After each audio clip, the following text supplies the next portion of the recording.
Korea Selatan sulit mengusir Indonesia dari proyek KF-21 Boramae karena alasan ini. Seperti yang telah diberitakan secara luas, masalah pembayaran Indonesia atas proyek KF-21 Boramae kembali menjadi sorotan. Kementerian Pertahanan Republik Indonesia, Kemhanri, meminta penyesuaian pembayaran kepada pemerintah Korea Selatan terkait biaya pengembangan KF-21 Boramae. Kami meminta penyesuaian pembayaran agar sesuai dengan kemajuan kerjasama yang telah dan akan terus berjalan bersama Korea Selatan, kata Kepala Biro Hubungan Masyarakat Sekretariat Jenderal Kemhanri, Brigadir Jenderal TNI Edwin Adrian Sumanta, kepada Antara pada tanggal 7 Mei tahun 2024. Edwin menjelaskan bahwa Indonesia menunda pembayaran karena tidak mendapatkan semua yang telah dijanjikan, termasuk transfer teknologi jet tempur tersebut. Terdapat beberapa program yang tidak diikuti oleh teknisi kita, sehingga pembayaran perlu disesuaikan. Sesuai dengan prinsip akuntabilitas, jika program tidak diikuti oleh teknisi Indonesia, maka kita tidak perlu menanggung biayanya sepenuhnya, ujar Edwin. Tidak butuh waktu lama, pihak Korea Selatan segera menanggapi permintaan Indonesia tersebut. Korea Selatan berencana untuk menerima permintaan Indonesia dengan memotong bagian pembayaran proyek KF-21 Boramae. Akibatnya, transfer teknologi yang dijanjikan juga akan mengalami perubahan. Pihak DAPA, Administrasi Program Akuisisi Pertahanan Korea Selatan, juga menginformasikan jadwal pengambilan keputusan akhir mereka. Indonesia telah mengusulkan pemotongan biaya, dan kami secara positif mempertimbangkan untuk menerimanya.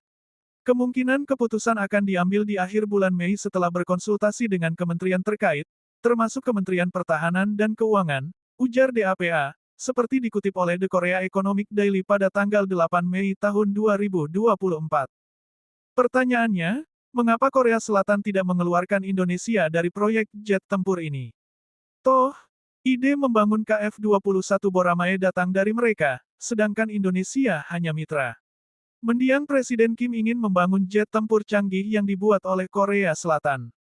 Pada akhirnya, proyek KF-21 Boramae dimulai pada tahun 2011 setelah Indonesia memutuskan untuk bergabung, ungkap Auto Tribune pada tanggal 26 Oktober tahun 2023. Jawabannya adalah karena Korea Selatan memang membutuhkan Indonesia. Masalah biaya ini sebenarnya sudah menjadi topik hangat antara kedua negara sejak tahun 2023.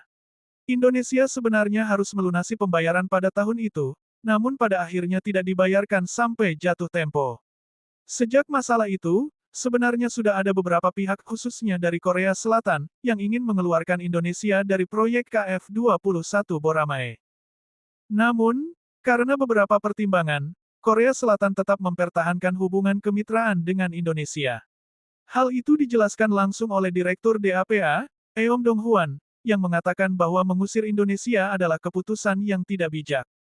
Ada yang berpendapat untuk memutus kontrak dengan Indonesia, tetapi tidak banyak manfaat dari pemutusan itu.